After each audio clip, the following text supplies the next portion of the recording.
Ayun,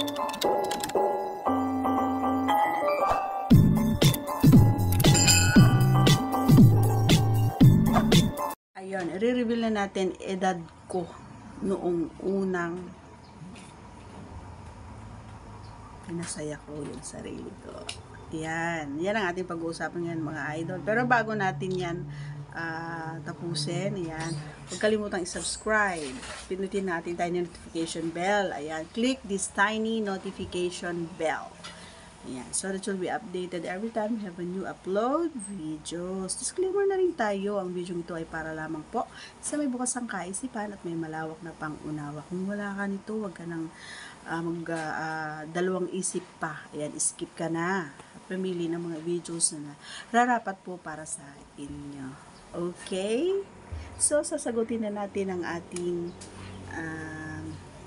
ang kanyang katanungan. Ayan. So, actually, hindi ko masyadong matandaan pero ang sabi nila kapag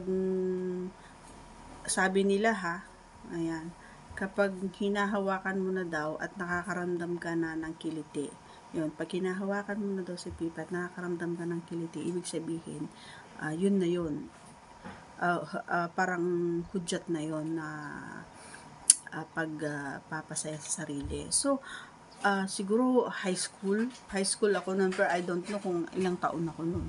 Pero high school, pero nakakaramdam na ako ng ganon, kakaiba. Every time na nililinis ko siya, nakakaramdam na ako ng iba. So, high school ako noon, and tsaka nung ginagawa ko na yun mga idol is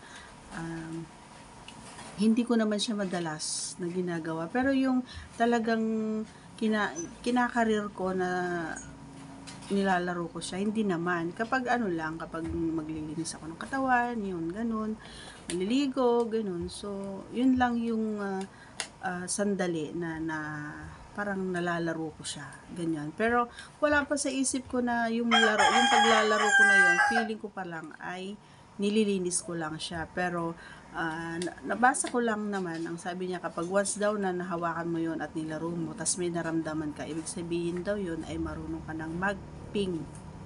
Yun ang sabi nila. So, isang way na raw yun ng pagpapasaya sa sarili mo, yung pag-jajaks calls.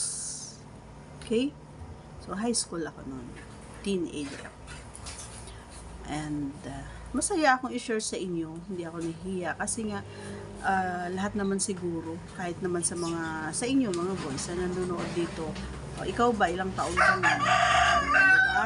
So nangyayari talaga yan sa buhay natin kasi hindi naman tayo pabata, kundi padagdag ng padagdag yung edad natin. Lahat na-explore natin lang bawat diba? Para naman is madagdagan kumbaga yung idea natin, just in case. Ayan, katulad nung unang-una natin na so may alam na tayo, diba?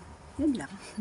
So that's all for today's video. Ayan mga idol, sana nagustuhan mo ang aking kasagutan. Ayan idol, huwag kalimutan na subscribe po ang ating channel and click this tiny notification bell para ma-update po tayo pag meron tayong mga ina-upload na bagong videos. See you on our next vlog mga idol. Bye bye.